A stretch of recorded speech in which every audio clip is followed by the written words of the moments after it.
Bonjour à toutes et à tous, bienvenue à ceux qui nous rejoindraient à l'instant pour cette célébration des rameaux et de la Passion du Seigneur, célébration que nous allons vivre en direct ensemble depuis cette place Saint-Pierre à Rome.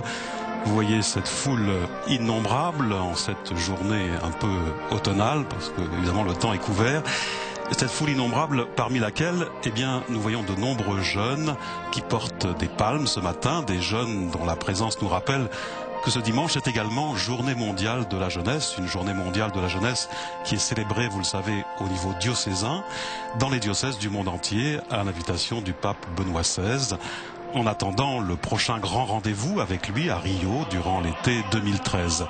Aujourd'hui donc, journée mondiale de la jeunesse 2012, et qui fait suite, bien sûr, au rassemblement international de l'été dernier à Madrid, que vous avez sans doute suivi sur notre antenne. Le pape Benoît XVI va donc présider notre célébration de ce matin avec, pour commencer, la bénédiction des palmes et des rameaux d'olivier. Et puis ensuite, nous écouterons la proclamation de l'évangile de l'entrée du Christ à Jérusalem et bien sûr la procession que vous voyez avec le chant des Hosanna, et le Saint-Père célébrera bien sûr la messe de la Passion du Seigneur, toujours sur cette même place Saint-Pierre ici à Rome. Vous pouvez voir sur vos écrans cette foule immense, je le disais, rassemblée sur cette place, de nombreux fidèles, de nombreux pèlerins aussi, avec des palmes, des rameaux d'olivier, ces fidèles qui sont là pour commémorer tout d'abord cette entrée triomphale du Christ à Jérusalem. Il faut savoir qu'aujourd'hui, la décoration florale de la place, de l'hôtel, avec notamment les oliviers, cette décoration est offerte par la région italienne des Pouilles. Les palmes tressées proviennent de San Remo, les rameaux d'olivier viennent, eux, de Castel Gandolfo. Et quant aux branches de palmiers que vous voyez là pour la procession, elles sont offertes par le chemin néocatéchuménal. Vous savez que traditionnellement, on se rend à cette procession des rameaux avec un rameau à la main, qui peut être une palme, un rameau de palmier ou quelque chose d'équivalent selon la végétation du lieu.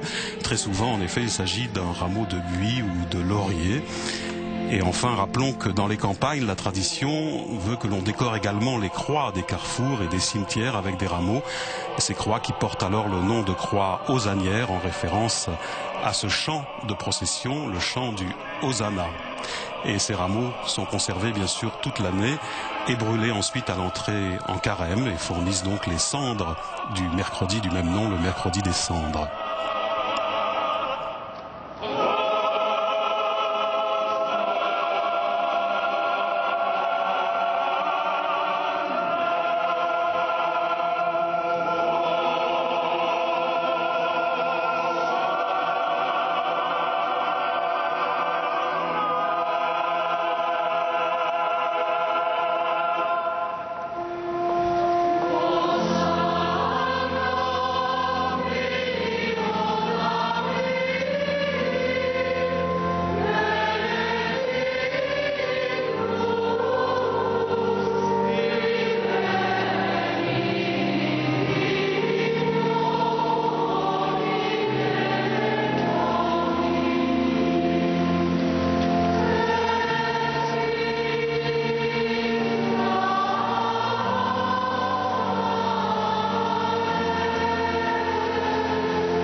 Sachez en outre, en lien avec ces journées mondiales de la jeunesse, que le Conseil pontifical pour les laïcs a organisé ces jours-ci une rencontre à côté de Rome, dans la banlieue romaine, pour les opérateurs de la pastorale des jeunes, afin de préparer la journée mondiale de Rio de Janeiro en 2013, des assises qui se sont tenues jusqu'à hier et qui ont regroupé 300 délégués de 98 pays, représentant 45 communautés, associations, mouvements de la jeunesse catholique, ainsi bien sûr que les comités d'organisation de Madrid et Rio.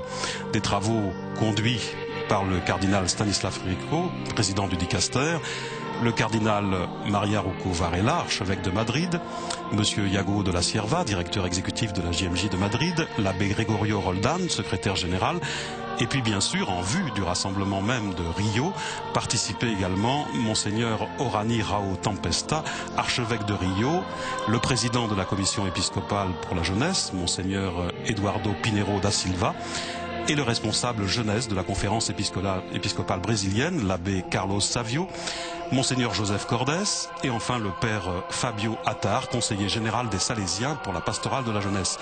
Et bien sûr, tous ces participants, responsables et jeunes, prennent part ce matin à cette messe des rameaux célébrée donc place Saint-Pierre par le pape Benoît XVI. Cette messe qui est également ce jour correspondant à la 27e journée mondiale de la jeunesse.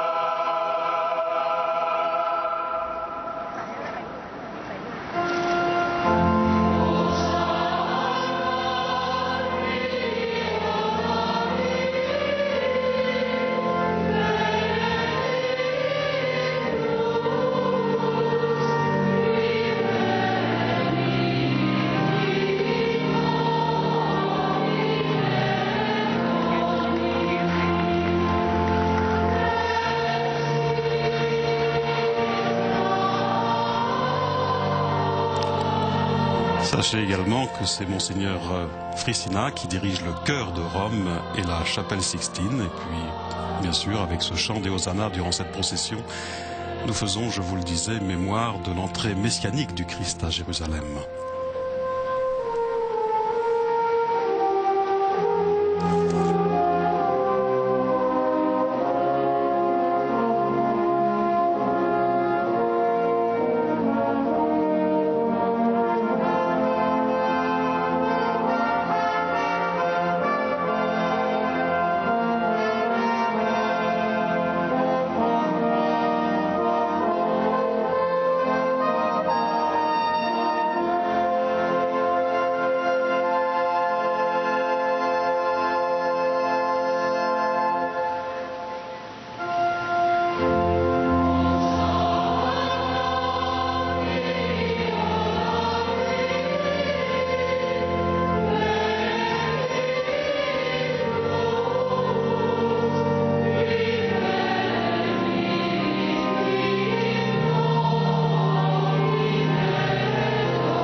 Nel nome del Padre, del Figlio e dello Spirito Santo. La pace sia con voi. Fratelli carissimi, questa assemblea. Cette assemblée liturgique est le prélude à la Pâque du Seigneur, à laquelle nous nous préparons avec la pénitence et les œuvres de charité dès le début du carême.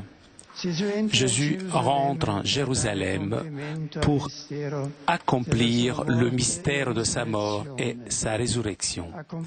Accompagnons avec foi et dévotion notre Sauveur dans son entrée dans la ville sainte et demandons la grâce de le suivre jusqu'à la croix pour être participants de sa résurrection.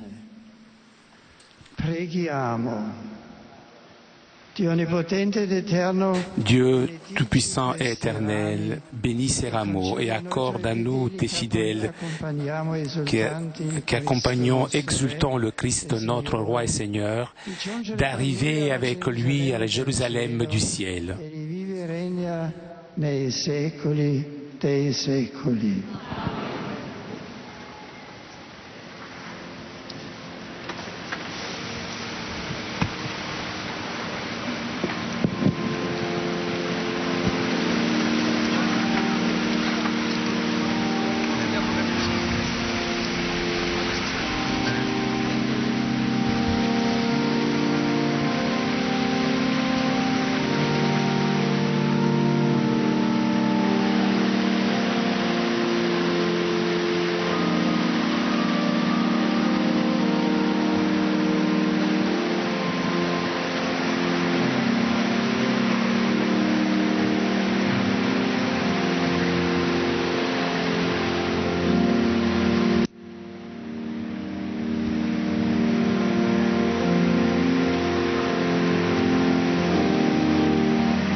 C'est maintenant la proclamation de l'Évangile selon saint Marc au chapitre 11, versets 1 à 10, Évangile de l'entrée messianique du Seigneur à Jérusalem.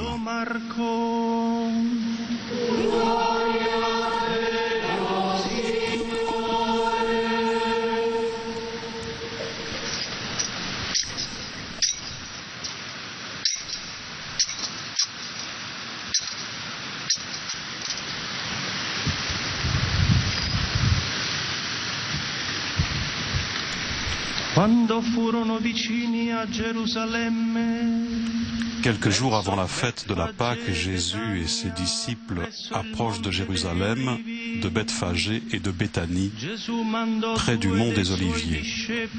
Jésus envoie 2 de ses disciples. Allez au village qui est en face de vous. Dès l'entrée, vous y trouverez un petit âne attaché que personne n'a encore monté.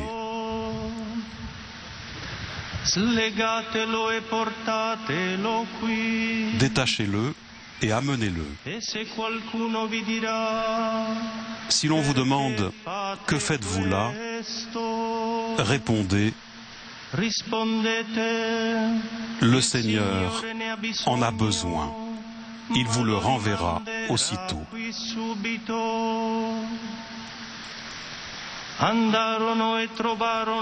Ils partent, trouvent un petit âne attaché près d'une porte dehors, dans la rue, et ils le détachent.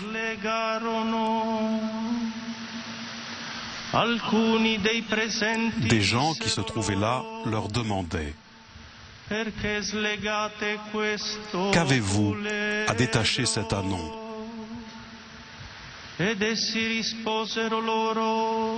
Ils répondirent ce que Jésus leur avait dit, et on les laissa faire.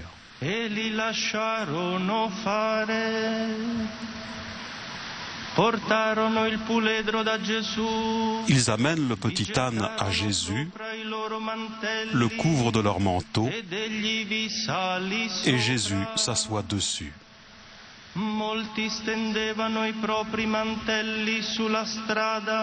Alors beaucoup de gens étendirent sur le chemin leurs manteaux, d'autres des feuillages coupés dans la campagne.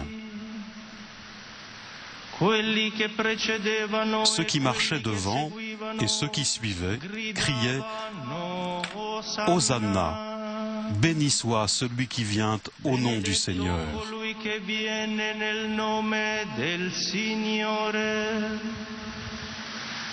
Béni le règne qui vient, celui de notre Père David. Hosanna au plus haut des cieux. Hosanna nel più alto dei cieli. Parola del Signore.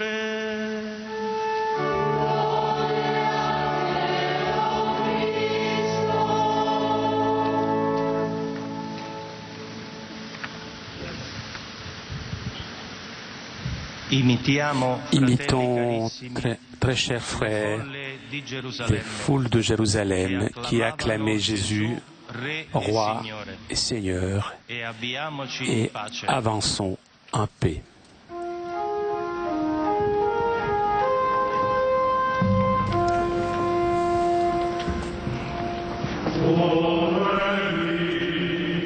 Nous chantons maintenant, durant cette procession, le psaume 23 avec l'antienne Pueri Hebraeorum. Les enfants des Hébreux, portant des rameaux d'olivier, allèrent à la rencontre du Seigneur en s'écriant « Hosanna au plus haut des cieux ».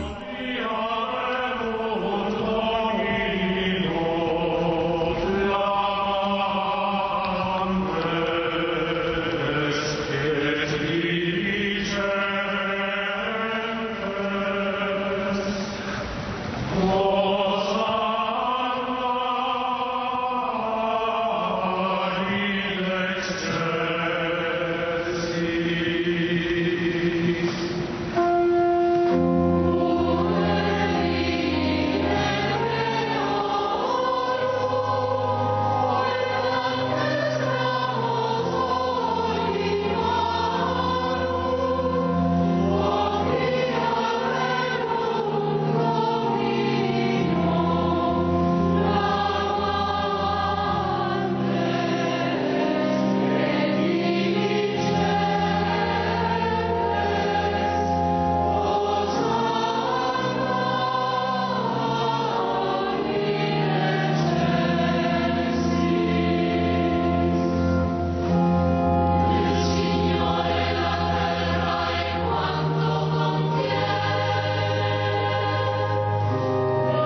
La procession se poursuit à présent avec le chant de l'hymne au Christ Roi. Gloire, louange et honneur à toi, Christ Roi, Rédempteur, pour qui l'hommage des enfants fit jaillir un pieux Hosanna.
voyez, c'est un de ces palmerelli portés par le Saint-Père et qui, je vous le disais, sont un cadeau de la commune de San Remo, ces palmes tressées.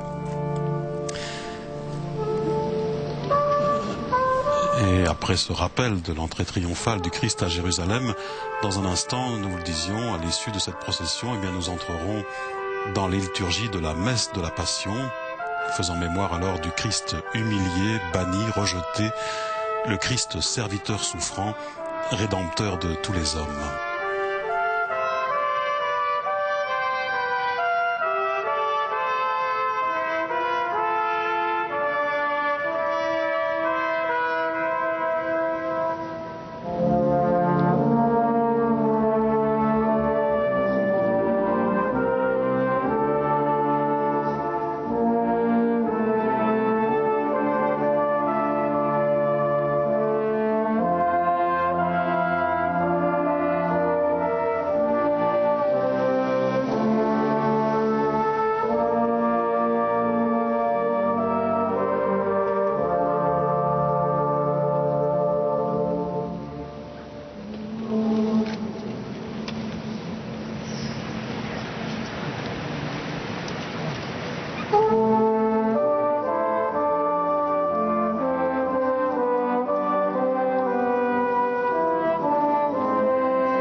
Preghiamo. Dieu Tout-Puissant éternel, toi qui as donné comme modèle aux hommes le Christ, ton Fils, notre Sauveur, fait homme et humilié jusqu'à la croix, fais que nous ayons toujours présent l'enseignement de sa passion pour participer à la gloire de la résurrection. Per tutti I secoli dei secoli.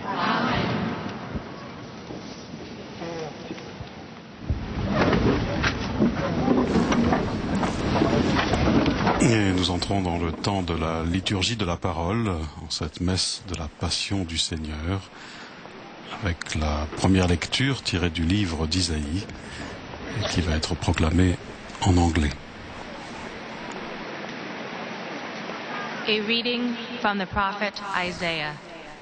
The Lord has given me a disciple. Dieu, mon Seigneur, m'a donné le langage d'un homme qui se laisse instruire, pour que je sache à mon tour réconforter celui qui n'en peut plus.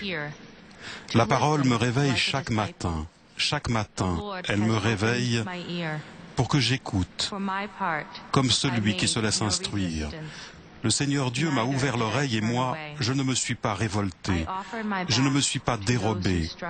J'ai présenté mon dos à ceux qui me frappaient et mes joues à ceux qui m'arrachaient la barbe. Je n'ai pas protégé mon visage des outrages et des crachats. Le Seigneur Dieu vient à mon secours. C'est pourquoi je ne suis pas atteint par les outrages. C'est pourquoi j'ai rendu mon visage dur comme pierre. Je sais que je ne serai pas confondu.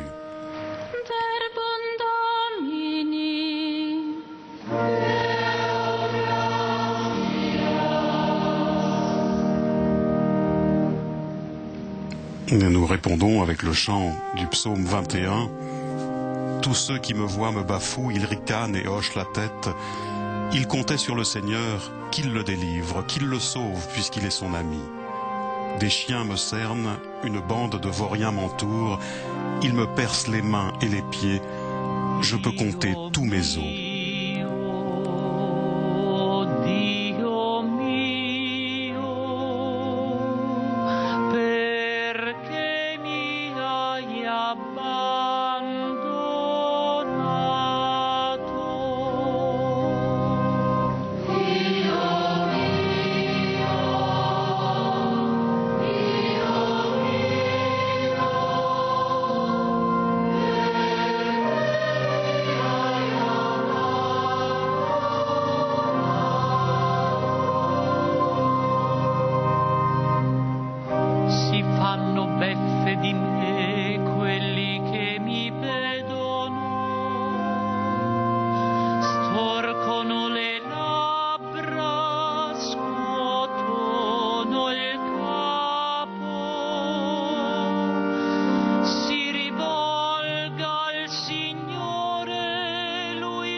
Un branco di cani mi circonda, mi accerchia una banda di malfattori, hanno scavato le mie mani e i miei piedi, posso contare le mie ossa.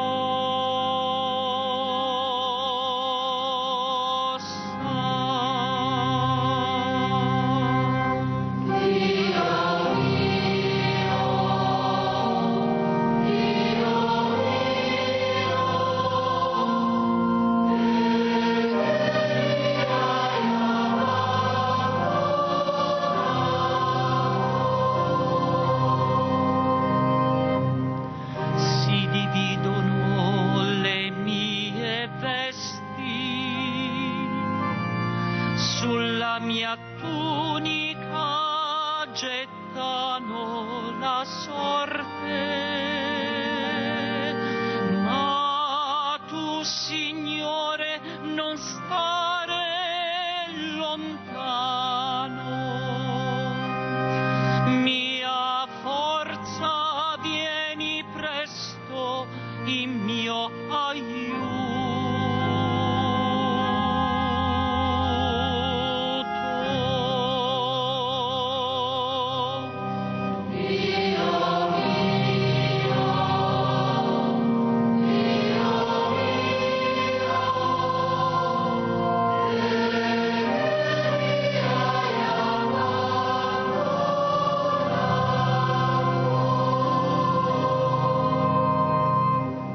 annuncerò il tuo nome ai miei fratelli, ti loderò in mezzo all'assemblea. Lodate il Signore, voi suoi fedeli, lo tema la discendenza di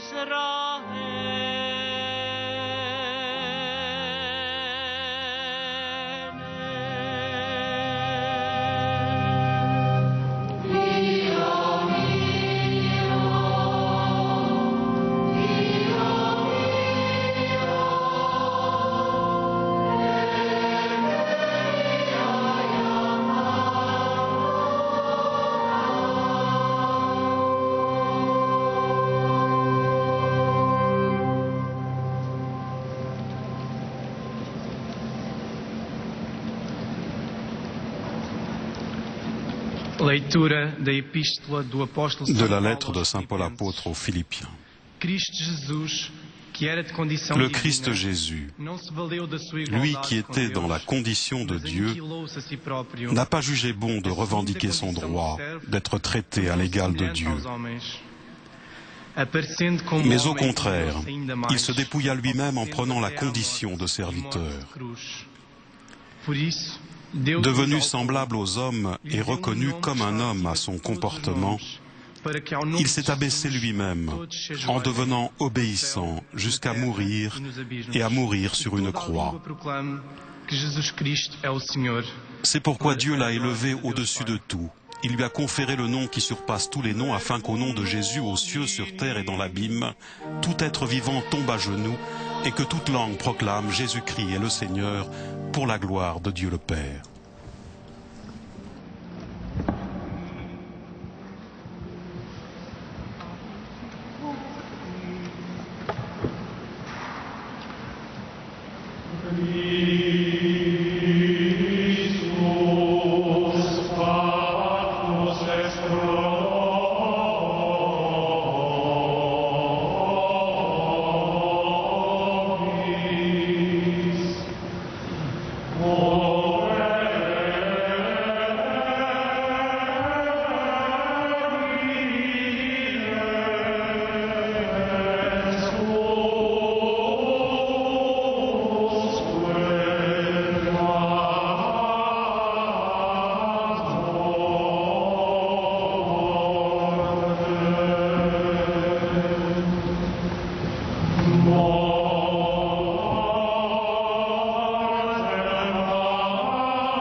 Passion de notre Seigneur Jésus-Christ selon saint Marc. Mancavano 2 giorni alla Pasqua e agli azimi. La fête de la Pâque et des pains sans levain allait avoir lieu dans 2 jours. Les chefs des prêtres et les scribes cherchaient le moyen d'arrêter Jésus par ruse pour le faire mourir, car ils se disaient: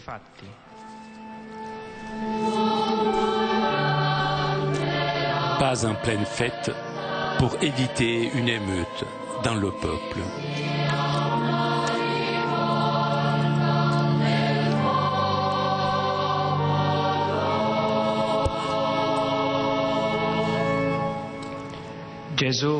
Jésus se trouvait à Béthanie, chez Simon le lépreux. Pendant qu'il était à table, une femme entra avec un flacon d'albâtre contenant un parfum très pur et de grande valeur. Brisant le flacon, elle le lui versa sur la tête. Or, quelques-uns s'indignaient.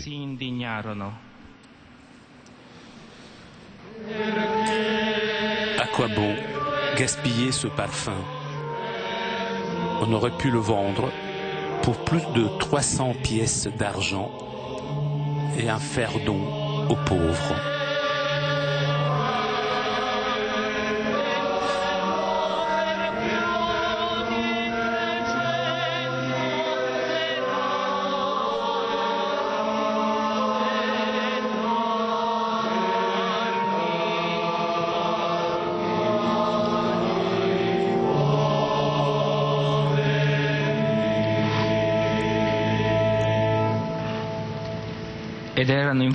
Et ils la critiquaient. Mais Jésus leur dit: laissez-la. Pourquoi la tourmenter? C'est une action charitable qu'elle a faite envers moi. Des pauvres, vous en aurez toujours avec vous. Et quand vous voudrez, vous pourrez les secourir. Mais moi, vous ne m'aurez pas toujours. Elle a fait tout ce qu'elle pouvait faire. D'avance, elle a parfumé mon corps pour m'ensevelir. Amen, je vous le dis. Partout où la bonne nouvelle sera proclamée dans le monde entier, on racontera en souvenir d'elle ce qu'elle vient de faire. Judas Iscariote, l'un des 12, alla trouver les chefs des prêtres pour leur livrer Jésus. À cette nouvelle, ils se réjouirent et promirent de lui donner de l'argent. Dès lors, Judas cherchait une occasion favorable pour le livrer. Le premier jour de la fête des pains sans levain, où l'on immolait l'agneau pascal, les disciples de Jésus lui disent: où veux-tu que nous allions faire les préparatifs pour ton repas pascal?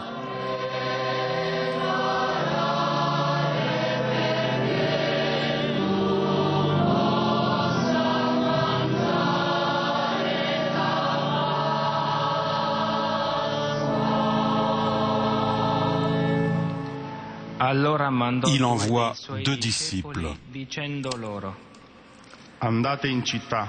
Allez à la ville, vous y rencontrerez un homme portant une cruche d'eau. Suivez-le, et là où il entrera, dites au propriétaire, le maître te fait dire, où est la salle où je pourrais manger la Pâque avec mes disciples? Il vous montrera à l'étage une grande pièce toute prête pour un repas. Faites-y pour nous les préparatifs. Les disciples partirent, allèrent en ville. Tout se passa comme Jésus le leur avait dit, et ils préparèrent la Pâque. Le soir venu, Jésus arrive avec les 12.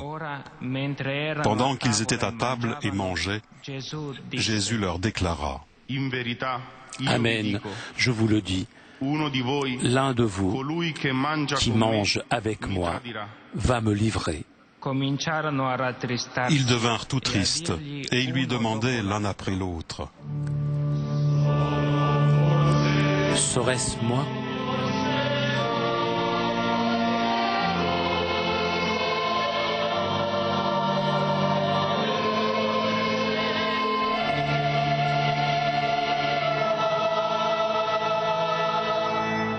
Il leur répondit,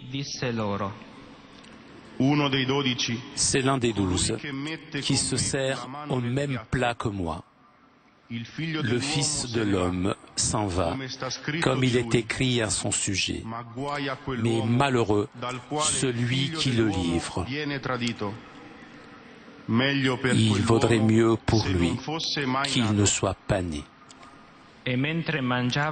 Pendant le repas, Jésus prit du pain, prononça la bénédiction, le rompit et le leur donna en disant, « Prenez, ceci est mon corps. » Puis prenant une coupe et rendant grâce, il la leur donna, et ils en burent tous. Et il leur dit, « Ceci est mon sang, le sang de l'alliance répandu pour la multitude. Amen. Je vous le dis, je ne boirai plus du fruit de la vigne jusqu'à ce jour où je boirai un vin nouveau dans le royaume de Dieu. » Après le chant d'action de grâce, ils partent pour le mont des Oliviers.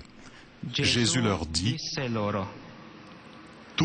Vous allez tous être exposés à tomber, car il est écrit, « Je frapperai le berger et les brebis seront dispersées. » Mais après que je serai ressuscité, je vous précéderai en Galilée. Pierre lui dit alors, « Même si tous viennent à tomber, moi, je ne tomberai pas. » Jésus lui répond, « Amen, je te le dis. Toi, aujourd'hui, cette nuit même, avant que le coq chante 2 fois, tu m'auras renié 3 fois. » mais lui reprenait de plus belle, « Même si je dois mourir avec toi, je ne te renierai pas. » et tous disaient de même. Ils parviennent à un dodème appelé Gethsémani. Jésus dit à ses disciples, « Restez ici, moi je vais prier. » Puis il emmène avec lui Pierre, Jacques et Jean et commence à ressentir frayeur et angoisse. Il leur dit, « Mon âme est triste à mourir. Demeurez ici et veillez. » S'écartant un peu, il tombait à terre et priait pour que, s'il était possible, cette heure s'éloigne de lui. Il disait, « Abba, Père, tout est possible pour toi. Éloigne de moi cette coupe.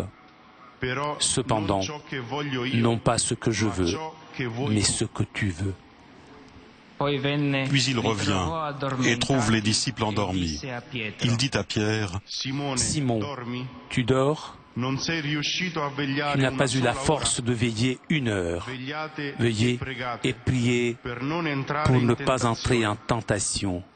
L'esprit est ardent, mais la chair est faible. » Il retourna prier en répétant les mêmes paroles. Quand il revint près des disciples, il les trouva endormis, car leurs yeux étaient alourdis. Et ils ne savaient que lui dire. Une troisième fois, il revient et leur dit, « Désormais, vous pouvez dormir et vous reposer. C'est fait, l'heure est venue. Voici que le Fils de l'homme est livré aux mains des pécheurs. Levez-vous, allons.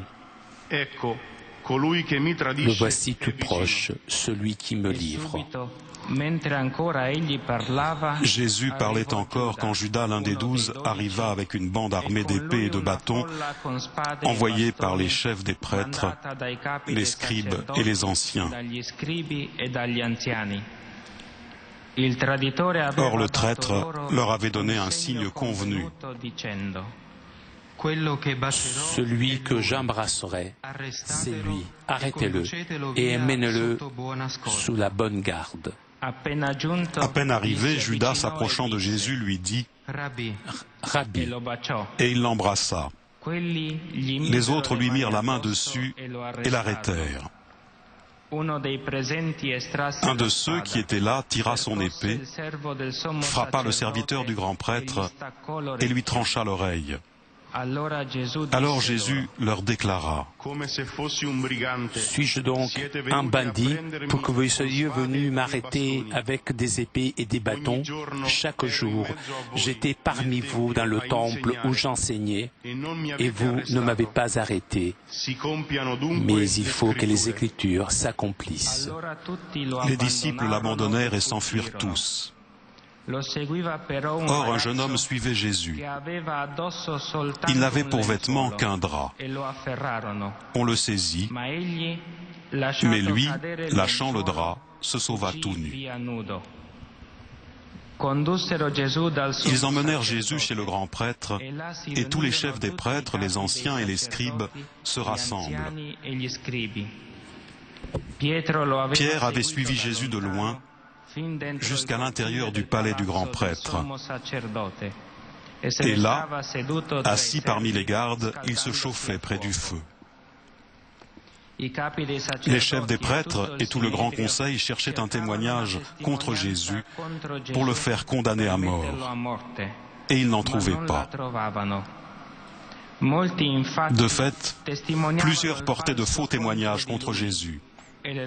Et ces témoignages ne concordaient même pas. Quelques-uns se levaient pour porter contre lui ce faux témoignage. Nous l'avons entendu dire, « Je détruirai ce temple fait de main de l'homme, et en 3 jours, j'en rebâtirai un autre qui ne sera pas fait de main d'homme. »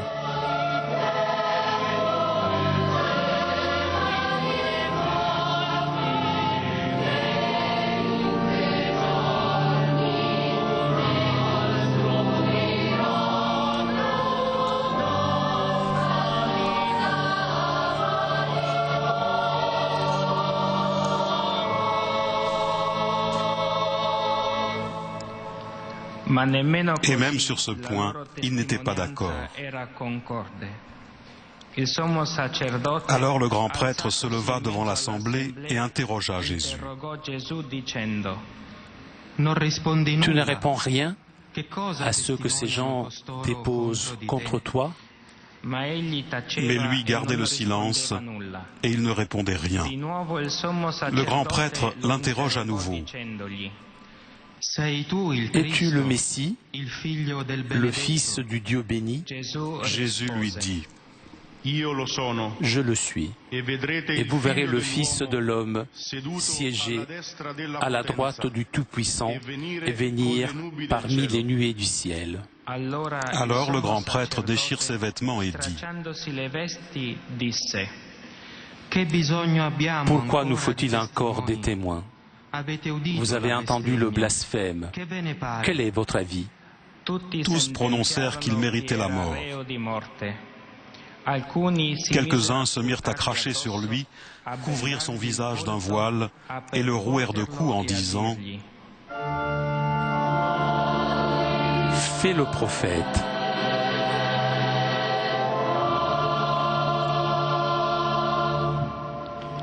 Et les gardes lui donnèrent des gifles. Comme Pierre était en bas dans la cour, arrive une servante du grand prêtre. Elle le voit qui se chauffe, le dévisage et lui dit: Toi aussi, tu étais avec Jésus de Nazareth. Pierre le nia. Je ne sais pas, je ne comprends pas ce que tu veux dire. Puis il sortit dans le vestibule. La servante, l'ayant vu, recommença à dire à ceux qui se trouvaient là: En voilà un qui est des leurs. De nouveau, Pierre le niait. Un moment après, ceux qui étaient là lui disaient: Sûrement, tu en es. D'ailleurs, tu es galiléen.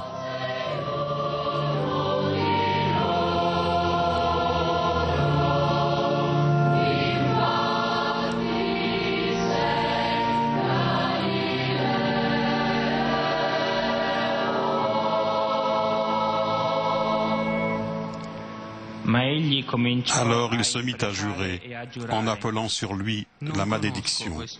Je ne connais pas l'homme dont vous parlez. Et aussitôt un coq chanta pour la seconde fois. Alors Pierre se souvint de la parole de Jésus: Avant que le coq chante 2 fois, tu m'auras renié 3 fois. Et il se mit à pleurer. Dès le matin, les chefs des prêtres convoquèrent les anciens et les scribes et tout le grand conseil.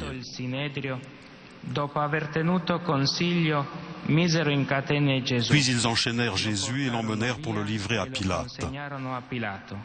Celui-ci l'interrogea: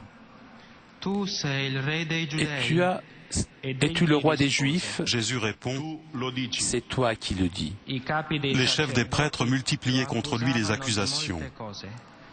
Pilate lui demandait à nouveau: Tu ne réponds rien? Voici toutes les accusations qu'ils portent contre toi. Mais Jésus ne répondit plus rien, si bien que Pilate s'en étonnait.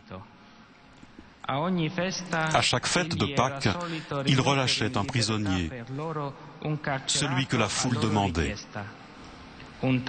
Or, il y avait en prison un dénommé Barabbas, arrêté avec des émeutiers pour avoir tué un homme lors de l'émeute. La foule monta donc et se mit à demander à Pilate la grâce qu'il accordait d'habitude. Pilate leur répondit: Voulez-vous que je vous relâche le roi des Juifs? Il se rendait bien compte que c'était par jalousie que les chefs des prêtres l'avaient livré. Ces derniers excitèrent la foule à demander plutôt la grâce de Barabbas.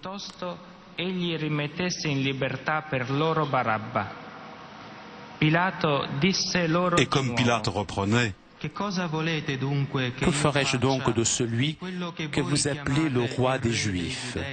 Ils crièrent de nouveau: Crucifie-le.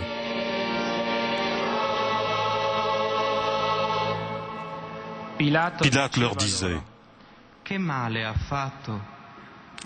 Qu'a-t-il fait de mal? Mais ils crièrent encore plus fort: Crucifie-le.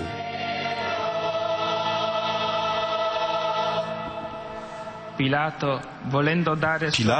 voulant contenter la foule, relâcha Barabbas.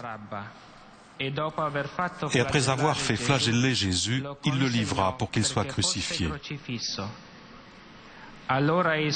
Les soldats l'emmenèrent à l'intérieur du prétoire, c'est-à-dire dans le palais du gouverneur.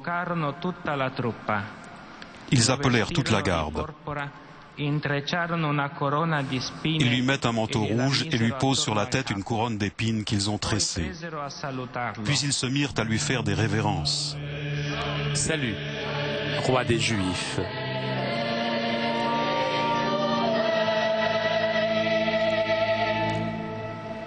Il lui frappait la tête avec un roseau, crachait sur lui et s'agenouillait pour lui rendre hommage.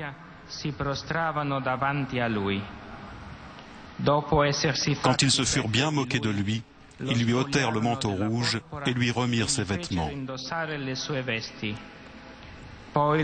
Puis ils l'emmènent pour le crucifier. Et ils réquisitionnèrent pour porter la croix un passant, Simon de Cyrène, le père d'Alexandre et de Rufus, qui revenait des champs. Et ils amènent Jésus à l'endroit appelé Golgotha, c'est-à-dire lieu du crâne ou calvaire. Ils lui offraient du vin aromatisé de myrrhe, mais il n'en prit pas. Alors ils le crucifient, puis se partagent ses vêtements en tirant au sort pour savoir la part de chacun. Il était 9 heures lorsqu'on le crucifia. L'inscription indiquant le motif de sa condamnation portait ces mots: le roi des Juifs. Avec lui on crucifie 2 bandits, l'un à sa droite, l'autre à sa gauche. Les passants l'injuriaient en hochant la tête.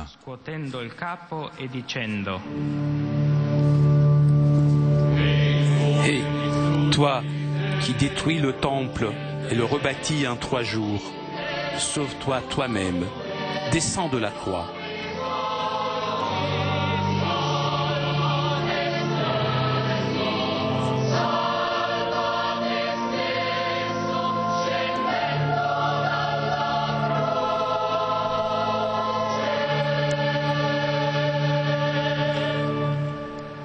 De même, les chefs des prêtres se moquaient de lui avec les scribes en disant entre eux: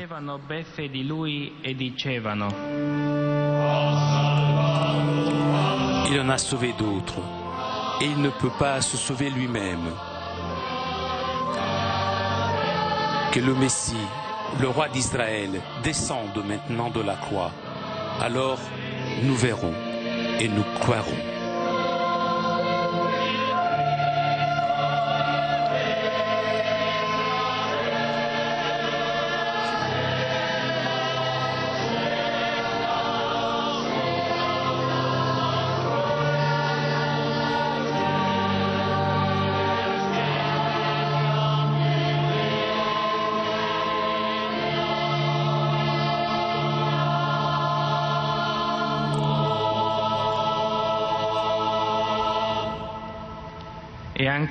Même ceux qui étaient crucifiés avec lui l'insultaient. Quand arriva l'heure de midi, il y eut des ténèbres sur toute la terre jusque vers 3 heures. Et à 3 heures, Jésus cria d'une voix forte: Eloi, Eloi, lama sabachthani, ce qui veut dire: mon Dieu, pourquoi m'as-tu abandonné? Quelques-uns de ceux qui étaient là disaient en l'entendant: Voilà qu'il appelle le prophète Élie.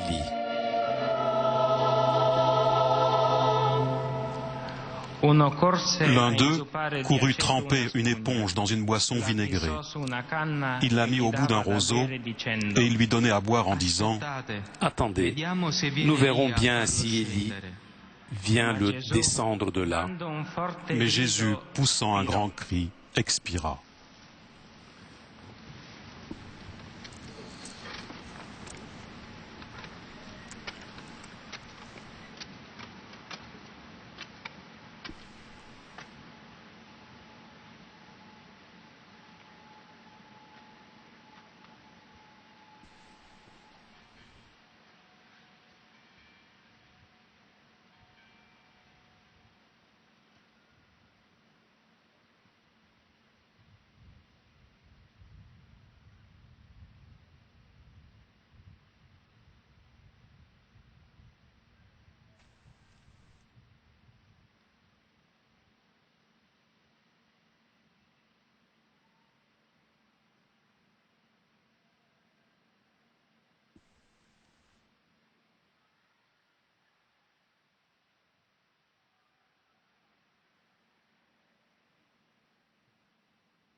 Le rideau du temple se déchira en deux, depuis le haut jusqu'en bas. Le centurion qui était là en face de Jésus, voyant comme il avait expiré, s'écria: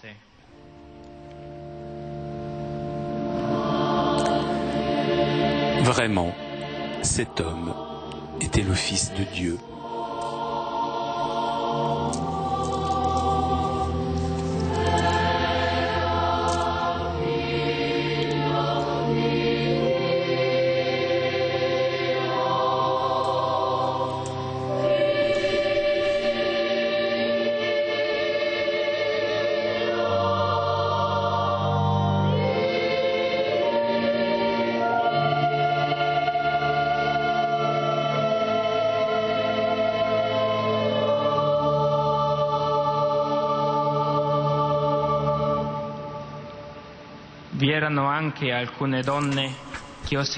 Il y avait aussi des femmes qui regardaient de loin, et parmi elles Marie-Madeleine, Marie, mère de Jacques, le petit, et de José, et Salomé, qui suivaient Jésus et le servaient quand il était en Galilée, et encore beaucoup d'autres qui étaient montés avec lui à Jérusalem. Dès le soir, déjà le soir était venu. Or, comme c'était la veille du sabbat, le jour où il faut tout préparer, Joseph d'Arimathie intervint. C'était un homme influent, membre du conseil, et il attendait lui aussi le royaume de Dieu. Il eut le courage d'aller chez Pilate pour demander le corps de Jésus. Pilate, s'étonnant qu'il soit déjà mort, fit appeler le centurion pour savoir depuis combien de temps Jésus était mort. Sur le rapport du centurion, il permit à Joseph de prendre le corps. Joseph acheta donc un linceul, il descendit Jésus de la croix, l'enveloppa dans le linceul et le déposa dans un sépulcre qui était creusé dans le roc. Puis il roula une pierre contre l'entrée du tombeau. Or, Marie-Madeleine et Marie, mère de José, regardaient l'endroit où on l'avait mis. Verbum Domini.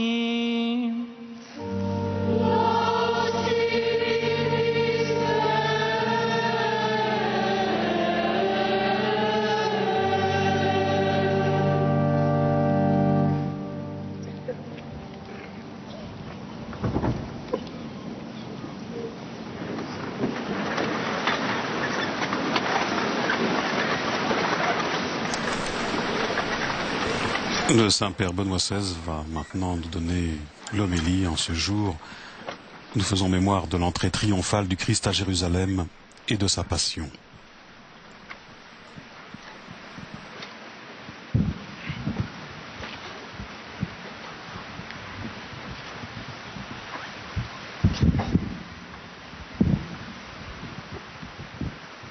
Cari fratelli e sorelle, le dimanche des Rameaux est le grand portique qui nous introduit dans la Semaine Sainte, la semaine où le Seigneur Jésus s'achemine vers le sommet de sa vie terrestre. Il monte à Jérusalem pour accomplir les Écritures et pour être suspendu sur le bois de la croix, le trône à partir duquel il régnera pour toujours, attirant à lui l'humanité de tous les temps et offrant à tous le don de la rédemption.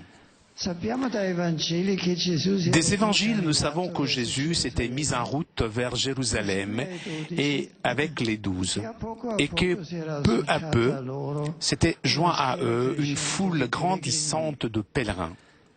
Saint Marc nous raconte que dès le départ de Jéricho, il y avait une foule nombreuse qui suivait Jésus.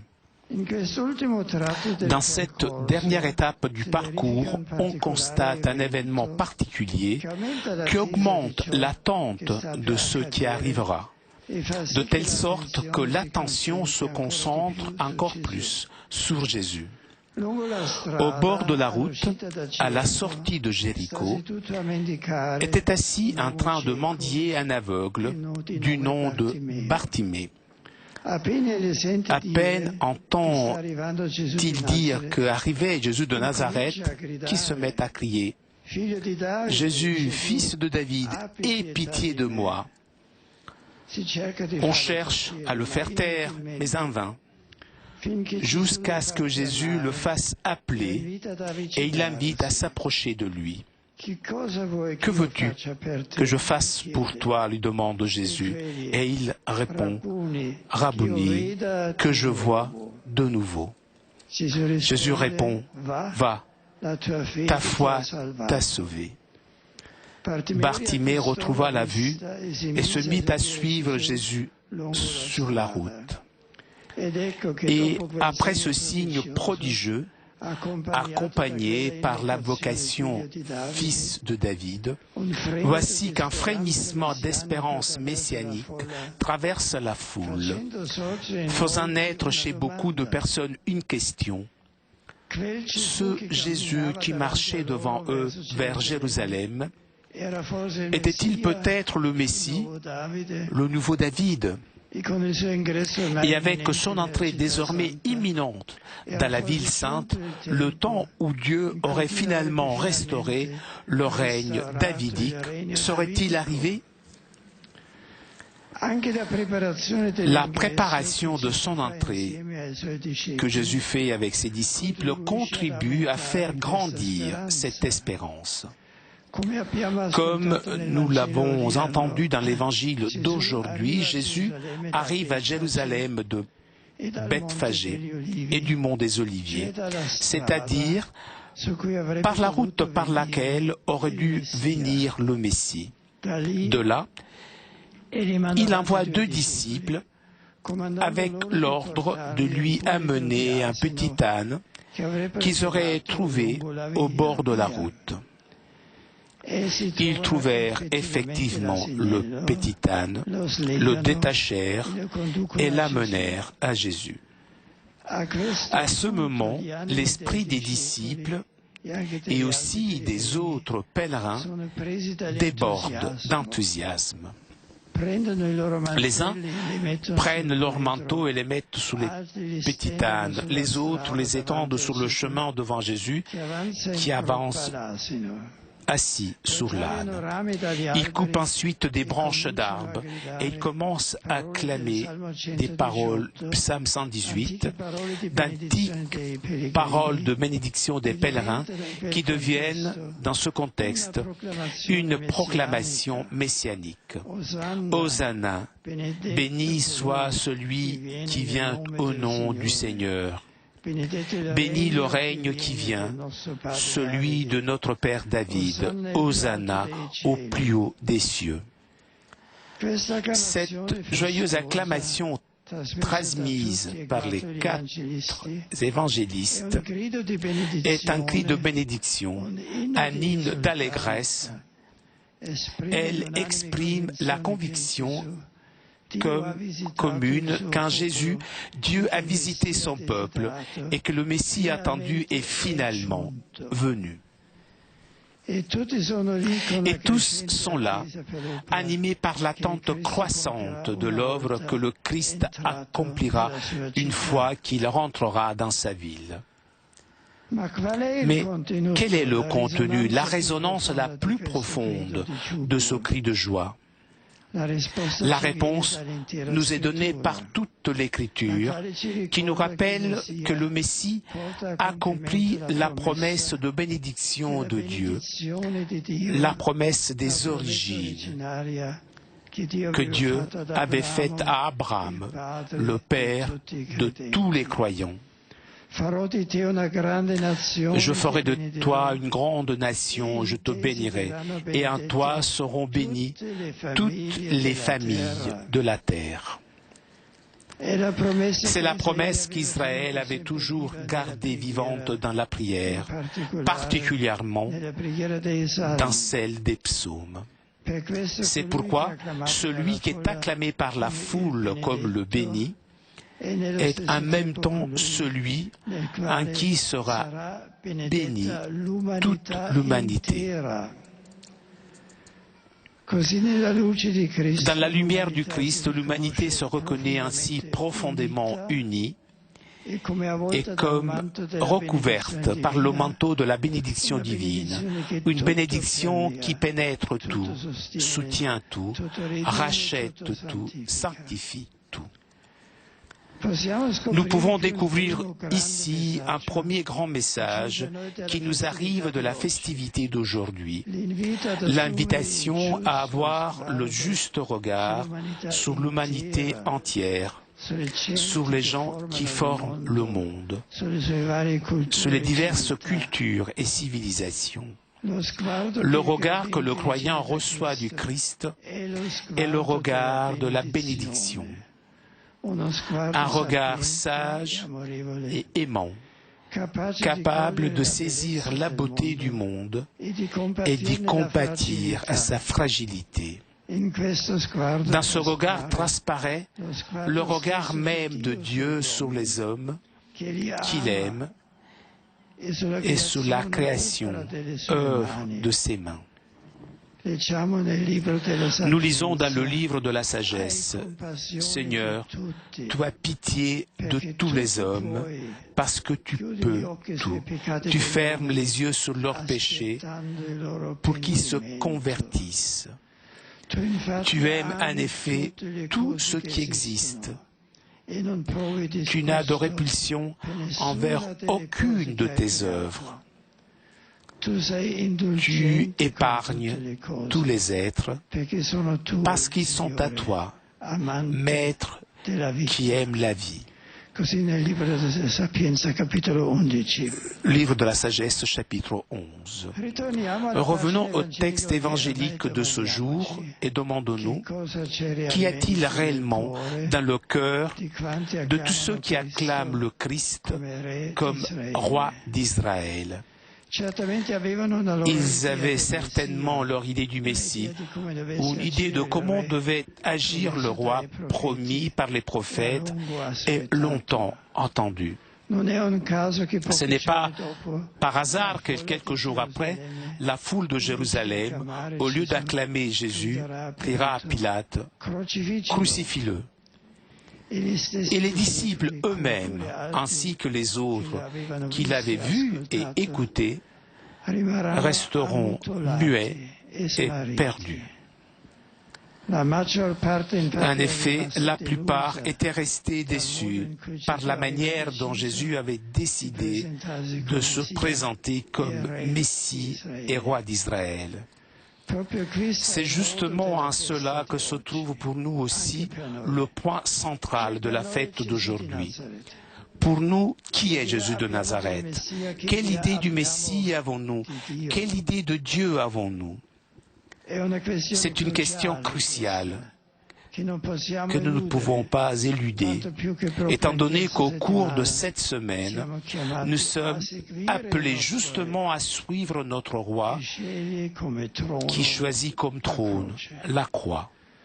Nous sommes appelés à suivre un Messie qui ne nous garantit pas un bonheur terrestre facile, mais le bonheur du ciel, la béatitude de Dieu.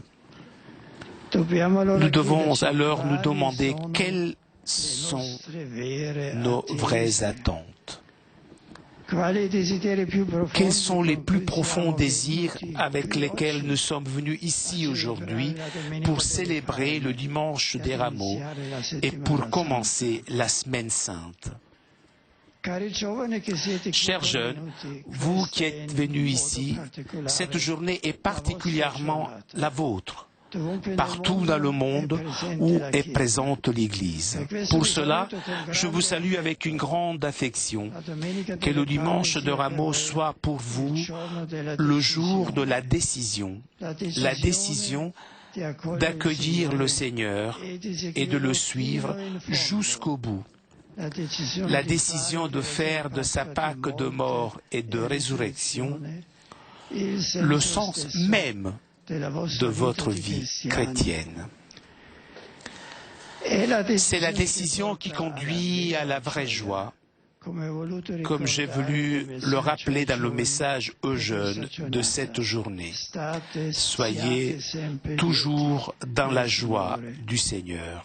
Et comme il advint pour Sainte Claire d'Assise qui, il y a 800 ans, entraînée par l'exemple de Saint François et de ses premiers compagnons, quitta la maison paternelle exactement le dimanche des Rameaux pour se consacrer totalement au Seigneur.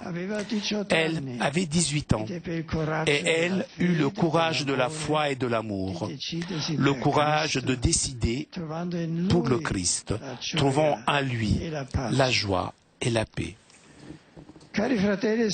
Chers frères et sœurs, deux sentiments doivent nous habiter particulièrement en ces jours. La louange, comme ont fait ceux qui ont accueilli Jésus à Jérusalem par leur Hosanna, et l'action de grâce, car dans cette semaine sainte, le Seigneur Jésus renouvellera le plus grand don que l'on puisse imaginer. Il nous donnera sa vie, son corps et son sang, son amour. Toutefois, à un si grand don, nous devons répondre d'une manière adéquate, c'est-à-dire par le don de nous-mêmes, de notre temps, de notre prière, de notre vie en profonde communion d'amour avec le Christ qui souffre, meurt et ressuscite pour nous. Les anciens pères de l'Église ont vu un symbole de tout cela dans le geste des gens qui suivaient Jésus entrant à Jérusalem. Le geste d'étendre les manteaux devant le Seigneur. Devant le Christ, disaient les pères, nous devons étendre notre vie et nos personnes dans une attitude de gratitude et d'adoration. En conclusion, écoutons encore la voix d'un de ces anciens pères, celle de saint André, évêque de Crète, qui disait « Étendons-nous humblement donc devant le Christ nous-mêmes, plutôt que les tuniques ou les rameaux inanimés et les branches vertes qui réjouissent le regard seulement pour un instant et sont destinés à perdre, avec la sève, leur verdure.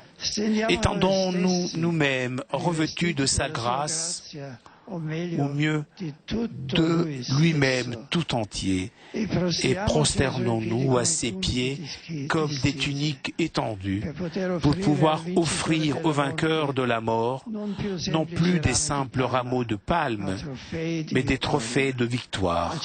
Agitons les rameaux spirituels de l'âme. Nous aussi, avec les enfants, nous acclamons saintement chaque jour. Béni soit celui qui vient au nom du Seigneur, le roi d'Israël. Amen.